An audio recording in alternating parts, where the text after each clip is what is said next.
Hello दोस्तों, मैं अनीस एक बार फिर से आपके लिए लेके आया हूँ 16 अक्टूबर सेकंड शिफ्ट का जो पेपर हुआ है यूपी पेट का, उसकी आंसर की के साथ।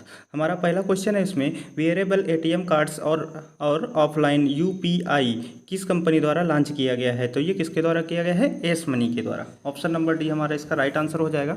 बात करेंगे हम अगले क्वेश्चन की। निम्नलिखित में से कौन से भारत के दो पड़ोसी द्वीप देश हैं? द्वीप देश हैं तो यहाँ पे कौन सा होगा हमारा? सी वाला ऑप्शन, श्रीलंका और मालदीव, ये वाला ऑप्शन सही होगा। इसके बाद बात करेंगे हम क्वेश्चन नंबर 3 की। इनमें निम्नलिखित में से कौन सी ओमान की राजधानी है? तो ओमान की राजधानी की बात करें तो ये मस्कट है इसकी राजधानी। बात करेंगे अगले क्वेश्चन की। निम्नलिखित में से किस कंपनी ने उद्योग प्रथम वैश्विक स्वास्थ्य देखभाल योजना शुरू की है? तो ये किसने शुरू की है? Bajaj Alliance general insurance. Option number D हमारा इसका राइट आंसर हो जाएगा। इसके बाद बात करेंगे हम अपने अगले क्वेश्चन की, क्वेश्चन नंबर 5 की। निम्नलिखित में से कौन लोकसभा के प्रथम अध्यक्ष स्पीकर थे? तो ये कौन थे? Ganesh Mavalankar. Option number B. इसके बाद अगले क्वेश्चन की बात करेंगे। भारत में अंतर्राष्ट्रीय श्रमिक दिवस किस दिन मनाया जाता है? तो ये किस दिन मनाया जाता है? 1 मई को। Option number C. इसके बाद बात करेंगे अगले क्वेश्चन की। निम्नलिखित में से किस शहर को राजस्थान का सफ़ेद शहर कहा जाता है? तो ये उदयपुर को कहा जाता है। Option number C. इसके बाद बात करेंगे अगले क्वेश्चन की। निम्नलिखित में से एक केंद्र शासित प्रदेश की राजधानी नहीं है, तो ये कौन सा होगा इसमें? ऑप्शन नंबर सी हमारा आइजोल। ठीक है। इसके बाद बात करेंगे हम क्वेश्चन नंबर 9 की। संयुक्त राज्य अमेरिका का राष्ट्रीय खेल है, तो संयुक्त राज्य अमेरिका का राष्ट्रीय खेल क्या है? बेसबॉल। Option number C. इसके बाद बात करेंगे क्वेश्चन नंबर 10 की। निम्नलिखित में से किस व्यक्ति ने हिंद स्वराज पुस्तक लिखी है? तो हिंद स्वराज पुस्तक किसने लिखी? महात्मा गांधी ने। Option number D. इसके बाद क्वेश्चन नंबर 11 की बात करेंगे। हरित लेखांकन का अर्थ है के आकलन को ध्यान में रखते हुए देश की राष्ट्रीय आय का मापन। तो इसमें जो हमारा राइट आंसर होगा, देश के वन क्षेत्र का विनाश। ठीक है, ऑप्शन नंबर सी। इसके बाद क्वेश्चन नंबर अगले 12 की बात करेंगे। संगाई महोत्सव निम्नलिखित में से किस राज्य में आयोजित किया जाता है? तो इसका जो राइट आंसर होगा वो होगा मणिपुर। Option number A. इसके बाद बात करेंगे हम अपने अगले क्वेश्चन की। ये पूरा पैसेज है इधर क्वेश्चन नंबर 13।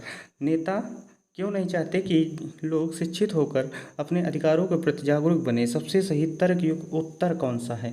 तो इसमें अगर आप ऑप्शन की बात करें तो इसमें बी वाला सही है हमारा।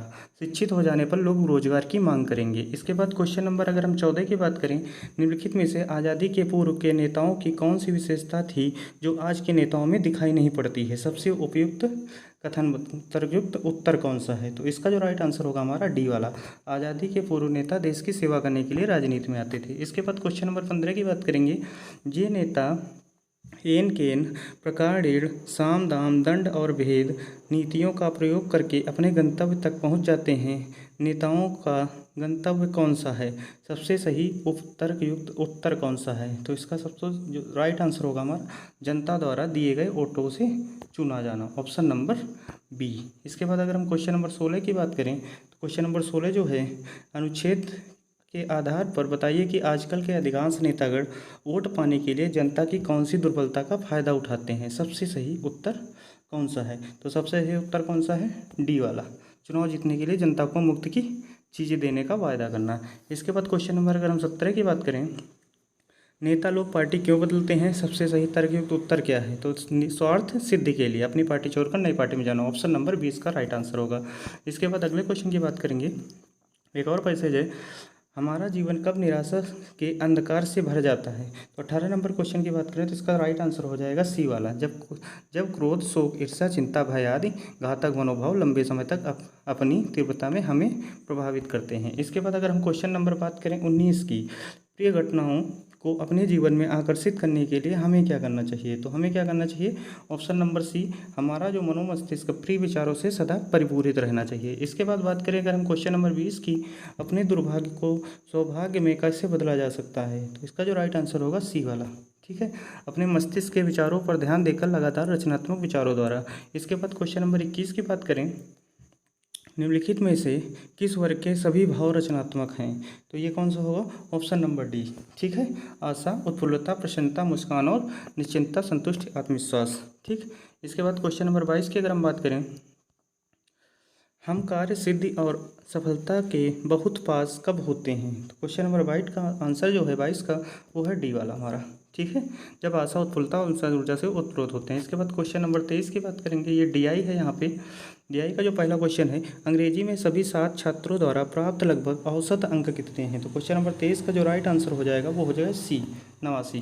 ठीक है, इसके बाद अगले क्वेश्चन की बात करेंगे हम। 24 नंबर क्वेश्चन, सभी 6 विषयों में यहाँ द्वारा प्राप्त कुल अंक कितने हैं? तो 24 नंबर को जो हमारा राइट आंसर होगा 442, ऑप्शन नंबर बी। इसके बाद क्वेश्चन नंबर 25 की बात करें, निम्न में से किस विषय में कुल प्रतिशत न्यूनतम है? तो क्वेश्चन नंबर 25 की अगर बात करें तो इसका जो राइट आंसर होगा हिंदी। ठीक है, इसके बाद अगला जो क्वेश्चन होगा हमारा 26 नंबर, ब्रजेश का कुल प्रतिशत कितना है? तो क्वेश्चन नंबर 26 की बात करें तो इसका राइट आंसर हो जाएगा 78। इसके बाद क्वेश्चन नंबर 27 की बात करें, सभी विषयों के 60% या उससे अधिक अंक प्राप्त करने वाले छात्रों की संख्या कितनी है? तो 27 की बात करें तो इसका जो राइट आंसर होगा हमारा सी वाला, 2। इसके बाद क्वेश्चन नंबर 28 की बात करेंगे। वर्ष, यहाँ पे एक और DI है, इसका क्वेश्चन नंबर 28 है। वर्ष 2016 से 2021 तक कार ए के उत्पादन में अनुमानित वृद्धि प्रतिशत कितने की है? तो इसमें जो राइट आंसर होगा हमारा डी वाला, 10.87%। इसके बाद क्वेश्चन नंबर 29 की बात करें, पिछले वर्षों में किस प्रकार की कार के उत्पादन में सतत वृद्धि दर्ज की गई? तो इनमें से कोई नहीं। ठीक है, इनमें से कोई नहीं। वर्ष 2016 से 2021 के दौरान एक्स कंपनी द्वारा निर्मित कारों में से किस प्रकार की कार की संख्या अधिकतम है? तो क्वेश्चन नंबर 30 की अगर बात करें तो इसका राइट आंसर हो जाएगा ए वाला। ठीक है, ए, ऑप्शन बी। इसके बाद क्वेश्चन नंबर 31 देखेंगे, 2018 से 2021 के दौरान कार डी के उत्पादन में लगभग कितने प्रतिशत की वृद्धि हुई? तो इसका जो राइट आंसर हो जाएगा 4.35%। इसके बाद क्वेश्चन नंबर 32 की बात करेंगे, वर्ष 2016 में कार ई का उत्पादन वर्ष 2019 में कार बी के उत्पादन का लगभग कितने परसेंट है? तो 32 के क्वेश्चन की बात करें, इसका राइट आंसर होगा 53.5%। इसके बाद अगला क्वेश्चन बात करेंगे, क्वेश्चन नंबर 33 की। 33 से 37 तक ये पाई चार्ट है, यहाँ पे चार्ट देख सकते हैं आप। तो यहाँ से क्वेश्चन हम लोग निकालते हैं 33। संवर्धन लागत पर किए गए खर्च के अनुरूप खंड सेक्टर का केंद्रीय कोण कितना है? तो इसका जो राइट आंसर होगा ए, ठीक, 18 डिग्री। इसके बाद क्वेश्चन नंबर 34 की अगर हम बात करें, पुस्तक का मूल्य लागत मूल्य से 20% ऊपर अंकित किया गया है। यदि पुस्तक का अंकित मूल्य 160 है तो पुस्तक की एक प्रति में उपयोग किए गए कागजों की लागत क्या है? तो क्वेश्चन नंबर 34 की अगर बात करें, इसका जो राइट आंसर होगा सी वाला, 40। ठीक है, 40। क्वेश्चन नंबर 35 की बात करें, यहाँ पे यदि 5200 प्रतियों का प्रकाशन किया गया और उसकी परिवहन लागत की राशि 80,500 है तो पुस्तक की अनुमानित विक्रय कीमत क्या होनी चाहिए ताकि प्रशासक 25% का लाभ अर्जित कर सके? तो क्वेश्चन नंबर 35 का जो राइट आंसर है हमारा ए वाला, 387.02। क्वेश्चन नंबर 36 की बात करें, अगर पुस्तक की रॉयल्टी मुद्रण लागत से कितने प्रतिशत कम है? तो 20% कम है, ऑप्शन नंबर बी। इसके बाद अगले क्वेश्चन की अगर हम बात करें, यदि पुस्तकों की एक निश्चित मात्रा के लिए प्रकाशक को 20,600 मुद्रण लागत के रूप में देना होता है तो इन पुस्तकों के लिए रॉयल्टी की कितनी रकम देनी होगी? तो क्वेश्चन नंबर 37 की बात करें तो ये 16,480, ऑप्शन नंबर सी होगा इसका। इसके बाद अगला क्वेश्चन बात करेंगे क्वेश्चन नंबर 38 की। क्वेश्चन नंबर 38 से 42 तक एक और ग्राफ है, यहाँ पे 38 देखेंगे, किस वर्ष में कंपनी के आयात निर्यात में अल्पतम आनुपातिक थे? तो इसमें ऑप्शन नंबर डी हमारा होगा 2003। इसके बाद बात करेंगे क्वेश्चन नंबर 39 की। वर्ष 2004 में आयात 240 करोड़ था और वर्ष 2004 और 5 का कुल संयुक्त निर्यात 500 करोड़ है, तो वर्ष 2005 में आयात कितना था? तो इसका जो राइट आंसर होगा 450 करोड़ होगा, बी वाला। इसके बाद क्वेश्चन नंबर 40 की बात, क्वेश्चन नंबर 39 हो गया, 40 की बात करेंगे, यदि 2002 में कंपनी का आयात 260 करोड़ था तो 2002 में कंपनी से निर्यात कितना था? ठीक है, निर्यात की बात करें तो यहाँ पे होगा 325 करोड़। ठीक है, ऑप्शन नंबर डी। इसके बाद अगले क्वेश्चन की बात करेंगे, क्वेश्चन नंबर 41, दिए गए वर्षों में से कितने वर्षों में निर्यात आयात से अधिक था? तो क्वेश्चन नंबर 41 की बात करेंगे तो इसमें 4 ऑप्शन आ जाएगा, option number B. Question number 42 की बात करें, वर्ष 2003 से 2004 तक आयात में कितने % की वृद्धि हुई? तो इसका डाटा अपर्याप्त ऑप्शन सही है, ऑप्शन नंबर बी। इसके बाद बात करेंगे हम क्वेश्चन नंबर 43 की, जैन धर्म का सबसे महत्वपूर्ण मौलिक सिद्धांत है, तो इसका जो राइट आंसर होगा वो होगा निष्ठा। ठीक है, निष्ठा, ऑप्शन नंबर डी। ठीक है, इसके बाद अगले क्वेश्चन की बात करेंगे, निम्नलिखित में से किस शासक ने के दरबार में बहुत से विद्वानों को नवरत्न के रूप में अलंकृत किया गया था? तो 44 का जो राइट आंसर होगा वो होगा ए, चंद्रगुप्त सेकंड। इसके बाद बात करेंगे, दिल्ली सल्तनत के निम्नलिखित राजवंशों में से किसने सबसे कम अवधि तक शासन किया? तो 45 नंबर क्वेश्चन का जो राइट आंसर होगा वो होगा ए, ठीक है, खिलजी। क्या होगा? खिलजी। इसके बाद अगले क्वेश्चन की अगर हम बात करें, अगले क्वेश्चन की बात करें, डलहौजी ने भारत के ब्रिटिश साम्राज्य के लिए अवध को कब्जे में लिया। क्वेश्चन नंबर 46 की बात करें, इसका राइट आंसर होगा राज्य में अव्यवस्था के माध्यम से, ऑप्शन नंबर सी। इसके बाद अगले क्वेश्चन की अगर हम बात करें, हड़प्पा की एक बंदरगाह का नाम लिखिए। तो 47 नंबर क्वेश्चन जो है लोथल, ठीक है, लोथल जो है हड़प्पा का बंदरगाह है। इसके बाद क्वेश्चन बात करेंगे 48 नंबर की, बंगाल में के आंदोलन के दौरान तिरंगा झंडा डिजाइन किया गया, तो स्वदेशी आंदोलन के दौरान, ठीक है। 48 में होगा हमारा सी ऑप्शन, 48 का सी। इसके बाद बात करेंगे 49 की, खलीफा की अस्थायी शक्तियों की रक्षा के लिए मार्च में बॉम्बे के एक खिलाफत समिति का गठन किया गया। तो इसका जो राइट आंसर होगा 1919, ऑप्शन नंबर ए होगा। इसके बाद बात करेंगे 50 की, भारत सरकार अधिनियम 1935 के अनुसार मुख्य न्यायाधीश के साथ कितने न्यायाधीशों की नियुक्ति की गई है। तो 6, ऑप्शन नंबर सी। टोटल 7 होते हैं, इसमें एक मुख्य न्यायाधीश और 6 अन्य न्यायाधीश होते हैं। अगला जो होगा, निम्नलिखित में से किनके द्वारा 1857 की क्रांति की शुरुआत की गई। तो इसका जो राइट आंसर होगा सिपाहियों द्वारा, ऑप्शन नंबर ए। इसके बाद बात करेंगे 52 नंबर क्वेश्चन की, अरावली पर्वत श्रेणी में सबसे ऊंचा शिखर कौन सा है। तो 52 नंबर क्वेश्चन में है गुरु शिखर, ठीक है, ऑप्शन नंबर सी।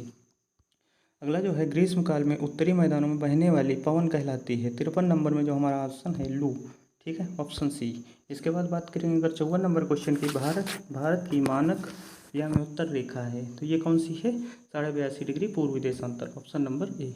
इसके बाद बात करेंगे हम 55 नंबर क्वेश्चन के, निम्नलिखित में से कौन सी घटना की प्रतिक्रिया में भारत छोड़ो आंदोलन चलाया गया। तो 55 को जो राइट आंसर होगा क्रिप्स मिशन की विफलता, ठीक है। इसके बाद अगला जो क्वेश्चन है यहाँ पे 55 के बाद 56 नंबर क्वेश्चन इधर होगा, कौन सा सबसे ऊंचा भारतीय शिखर है। तो कौन सा है ये हमारा, कंचनजंगा, ऑप्शन ए, ठीक है। इसके बाद अगला जो क्वेश्चन होगा, नई आर्थिक नीति को सामान्यतया विकास के मॉडल के रूप में जाना जाता है, एलपीजी, ठीक है, एलपीजी मॉडल। इसके बाद अगला जो क्वेश्चन है, कोई भी कंपनी एक सरकारी कंपनी है यदि उसमें कम से कम 50% से ज़्यादा होता है, तो इसमें 51% इसका राइट आंसर होगा। इसके बाद बात करेंगे उत्तर प्रदेश के निम्नलिखित में से किस जिले में नैमिषारण्य तीर्थ स्थान अवस्थित है। तो इस कहाँ पे है, सीतापुर में, ठीक है, ऑप्शन नंबर सी। इसके बाद अगर हम बात करें क्वेश्चन नंबर 60 की, कृषि तथा ग्रामीण क्षेत्रों को वित्त पोषण करने वाली एक केंद्रीय या शीर्ष संस्था है, ये कौन सी है, नाबार्ड, ठीक है, ऑप्शन नंबर सी। इसके बाद अगर हम बात करें क्वेश्चन नंबर 61 की, 1991 के आर्थिक सुधारों के द्वारा निम्न में से किस समस्या की ओर ध्यान दिया गया था। तो क्वेश्चन नंबर 61 का जो राइट आंसर है बी, ये सभी, ठीक है। इसके बाद क्वेश्चन नंबर 62 की बात करेंगे, हॉलमार्क लोगों का उपयोग निम्न में से किसके लिए होता है। तो 62 का जो राइट आंसर होगा जेवर, जेवर के लिए, ठीक है, जेवर में हॉलमार्क का साइन होता है। इसके बाद बात करेंगे क्वेश्चन नंबर 63 की, क्वेश्चन नंबर 63 यहाँ पे है कि वे आदर्श हैं जिन्हें राज्य को नीतियों का निर्माण करते समय ध्यान में रखना चाहिए, राज्य के नीति निर्देशक तत्व, ऑप्शन नंबर डी। इसके बाद अगला जो क्वेश्चन है, निम्न में से किसके मौलिक कर्तव्यों को उल्लिखित किया गया है, ठीक है, मौलिक कर्तव्यों को किस में उल्लिखित किया गया है। तो ऑप्शन नंबर ए, भाग 4 के कामे, ठीक है, भाग 4 के कामे। इसके बाद अगला क्वेश्चन जो है, भारतीय संविधान का अनुच्छेद 343 किसके बारे में है। तो किसके बारे में है भारतीय संविधान का, क्वेश्चन नंबर 65 की बात करें तो किसके बारे में है, संघ की राजभाषा के बारे में, ठीक है। इसके बाद क्वेश्चन नंबर 66 की अगर बात करें, निम्न में से कौन सा अनुच्छेद धन विधेयक को परिभाषित करता है। तो कौन सा है, अनुच्छेद 110 धन विधेयक। इसके बाद बात करेंगे क्वेश्चन नंबर 67 की, निम्न में से कौन सा इन धनुष के 7 रंगों में एक रंग नहीं है। तो सफ़ेद नहीं है, ठीक, ऑप्शन नंबर बी। इसके बाद अगले क्वेश्चन की अगर बात करें, निम्न में से किस गैस को ग्रीन हाउस गैस के रूप में नहीं जाना जाता है। तो इसका राइट आंसर हो जाएगा आर्गन। इसके बाद क्वेश्चन नंबर 69 की बात करें तो वॉशिंग सोडा किसका प्रचलित नाम है। तो सोडियम कार्बोनेट का, ऑप्शन नंबर सी। इसके बाद क्वेश्चन नंबर 70 की बात करें, कौन सी सर्वोच्च न्यायालय के न्यायाधीश की सेवा नियुक्ति की सही आयु है। तो कौन सा है, 65 वर्ष, ऑप्शन नंबर ए। इसके बाद क्वेश्चन नंबर 71 की अगर हम बात करें, पौधे अपने पोषक तत्व मुख्यतः कहाँ से प्राप्त करते हैं। तो क्वेश्चन नंबर 71 का जो राइट आंसर होगा वो होगा डी, मिट्टी से, ठीक है। इसके बाद अगला जो क्वेश्चन होगा, ये मैथ्स का क्वेश्चन आप लोग देख सकते हैं, 72 नंबर क्वेश्चन, इसका जो राइट आंसर होगा ये होगा 1.517। इसके बाद अगला जो क्वेश्चन होगा, ये वाला क्वेश्चन है, किसान विकास पत्र में मनोज की बचत का 1/3 हिस्सा पब्लिक प्रोविडेंट फंड में उसकी बचत के आधे के बराबर है, यदि उसके पास कुल बचत के रूप में 1,50,000 है तो पब्लिक प्रोविडेंट फंड में कितने की बचत की। तो इसका जो राइट आंसर होगा वो होगा 60,000, ठीक है, 60,000। इसके बाद अगला जो क्वेश्चन है, 7 क्रमिक संख्याओं का औसत 20 है, इन संख्याओं में से सबसे बड़ी संख्या बताइए। तो ये कौन सी है, 23, इसके बाद बात करेंगे हम 75 नंबर क्वेश्चन की, ओजोन होल किससे संबंधित है। 75 नंबर क्वेश्चन का जो राइट आंसर होगा हमारा होगा सी वाला, समताप मंडल में ओजोन परत की मोटाई की कमी से। इसके बाद अगला क्वेश्चन होगा हमारा, ये मैथ्स का क्वेश्चन है, क्वेश्चन नंबर 76। इसका जो राइट आंसर होगा वो होगा ऑप्शन नंबर ए। इसके बाद क्वेश्चन नंबर 77, धैर्यस का संधि विच्छेद जो पूछा है उसका जो राइट आंसर होगा ऑप्शन नंबर सी, धरा प्लस ईस। इसके बाद अगला क्वेश्चन है, संस्कृत शब्द अली अली शब्द युग्म का सही अर्थ क्या है। तो 78 नंबर क्वेश्चन का जो राइट आंसर होगा वो होगा डी, भौरा सखी। इसके बाद क्वेश्चन नंबर 79 की बात करें तो नागर का पर्यायवाची शब्द क्या है। तो नागर का पर्यायवाची शब्द क्या है, चतुर। ठीक है, ऑप्शन नंबर सी। इसके बाद क्वेश्चन नंबर 80 की बात करेगा, सन्यासी का विलोम शब्द। तो सन्यासी का विलोम शब्द गृहस्थ। ठीक है, इसके बाद अगर 81 की बात करें, कोल्हू का बैल होना का अर्थ है। तो इसका जो राइट आंसर होगा बुरी तरह काम में लगे रहना, ऑप्शन नंबर ए। इसके बाद 82 नंबर अगर क्वेश्चन की हम बात करें तो इसका जो राइट आंसर आएगा वो आएगा 4। इसके बाद अगर बात करें क्वेश्चन नंबर 83 की, ये पैसेज है, पैसेज से क्वेश्चन नंबर 83 यहाँ पे है, where did Joy meet Carman. तो 83 का जो राइट आंसर होगा बी, मार्केट। इसके बाद अगला जो क्वेश्चन होगा, Joy's mother did not want him to go to public school because. 84 का जो राइट आंसर होगा हमारा सी वाला होगा। ठीक है, Joy would get distracted by girls. इसके बाद अगला जो क्वेश्चन होगा, choose the correct synonym random. Random का सिनोनिम जो चूज करना है एक्सीडेंटल। ठीक है, एक्सीडेंटल। इसके बाद बात करेंगे क्वेश्चन नंबर 86 की, give the word substitute of sensitiveness to the action of the particular food. तो इसका जो राइट आंसर होगा एलर्जी। ठीक है, एलर्जी। इसके बाद अगला जो क्वेश्चन होगा, फाल्गुनी की ओर इशारा करते हुए हार्दिक ने कहा, इनके इकलौते भाई का पुत्र मेरी पत्नी का भाई है। फाल्गुनी किस प्रकार हार्दिक से संबंधित है। तो इसका जो राइट आंसर होगा ससुर की बहन। ठीक, ऑप्शन नंबर ए। अगला जो क्वेश्चन होगा, दिए गए विकल्पों में से असंगत का चयन कीजिए। तो 88 का जो राइट आंसर होगा ये होगा 4125। इसके बाद 89 नंबर क्वेश्चन जो है, 8:20 पे एक घड़ी के घंटे की सुई मिनट की सुई बीच का कोण कितना है। ठीक है, तो कोण कितना होगा, क्वेश्चन नंबर 89 की अगर बात करते हैं तो इसका राइट आंसर होगा 130 डिग्री। इसके बाद क्वेश्चन नंबर 90 की बात करें, choose the correct antonym. Beautiful का इंटोनिम देना है तो अगली। ठीक है, बद्दा होता है। इसके बाद अगला जो बात करेंगे, क्वेश्चन नंबर 91, यदि स्कीम को TDI FNF के रूप में कूटित किया जाता है तो वांडर के लिए। तो वांडर के लिए इसका जो राइट आंसर होगा हमारा डी वाला। ठीक है, डी वाला, XPOEFS। इसके बाद अगला जो क्वेश्चन होगा, इसमें ये कथन तर्क वाला क्वेश्चन है। क्वेश्चन नंबर बात करें, क्वेश्चन नंबर 92, तो इसका जो राइट आंसर होगा सी वाला सही होगा हमारा, केवल थर्ड सही है। ठीक है, केवल थर्ड सही है। इसके बाद बात करेंगे हम अगले क्वेश्चन की। यहाँ पे अगला क्वेश्चन जो होगा हमारा, इधर 93 क्वेश्चन, भारतीय तकनीकी SME हेतु निवेश को आकर्षित करने के लिए नासकाम ने सरकार की एजेंसी के साथ साझेदारी की है। तो 93 क्वेश्चन का जो राइट आंसर होगा ऑस्ट्रेलिया। ठीक है, इसके बाद अगले क्वेश्चन जो है 94, सरकार के स्वामित्व हेतु रोसाटोम ने हाल ही में भारत के कुडनकुलम संयंत्र को दीर्घ ईंधन चक्र वाले उन्नत इनकी ईंधन की आपूर्ति की। 94 का जो राइट आंसर होगा रूस होगा। ठीक है, इसका जो राइट आंसर होगा वो होगा रूस। इसके बाद अगले क्वेश्चन की अगर बात करें हम 95 नंबर क्वेश्चन की, राष्ट्रीय खाद्य सुरक्षा परिषद अधिनियम NFSA के राज्य रैंकिंग सूचकांक में सामान्य श्रेणी के राज्यों में राज्य शीर्ष पर है। तो इसमें जो राज्य शीर्ष पर है वो है उड़ीसा। ठीक है, उड़ीसा, ऑप्शन नंबर डी। इसके बाद क्वेश्चन नंबर 96 की बात करें, निम्नलिखित में से कौन से देश I2U2 ग्रुपिंग से संबंधित नहीं है। तो भारत, इजराइल, UAE और UAS। ठीक है, और पहला नंबर। इसके बाद अगला जो क्वेश्चन है 97 नंबर, निम्न में से किस राज्य में भारत के प्रथम अमृत सरोवर का उद्घाटन किया गया। तो ये उत्तर प्रदेश में है। ठीक है, ऑप्शन नंबर डी। इसके बाद अगला जो क्वेश्चन है, निम्न में से किस राज्य में हाल ही में यूरेनियम खनन भंडार पाए गए हैं। तो क्वेश्चन नंबर 98 की बात करें तो ये है राजस्थान। इसके बाद अगले क्वेश्चन की अगर हम बात करें, क्वेश्चन नंबर 99, निम्न में से किस राज्य में दीमापुर में केंद्रीय मंत्री नरेंद्र सिंह तोमर द्वारा कृषि और किसान कल्याण के लिए शहद परीक्षण प्रयोगशाला शुरू की गई। तो इसका जो राइट आंसर होगा वो होगा नागालैंड, ऑप्शन नंबर डी। इसके बाद अगले क्वेश्चन की हम बात करें, 100 number question, doctor Rajendra Prasad स्मृति पुरस्कार निम्नलिखित में से किस क्षेत्र से संबंधित है। तो इसका जो राइट आंसर होगा लोक प्रकाशन, ऑप्शन नंबर डी। इस तरह से पूरे 100 क्वेश्चन हमने आपको करा दिए हैं। अगर आपको वीडियो अच्छा लगा हो तो वीडियो को लाइक करिए और चैनल को सब्सक्राइब करके बेल आइकन जरूर दबाइए, जिससे यूपी पेट से रिलेटेड जितनी भी लेटेस्ट अपडेट होंगी वो आपके पास सबसे पहले पहुँचेंगी। धन्यवाद।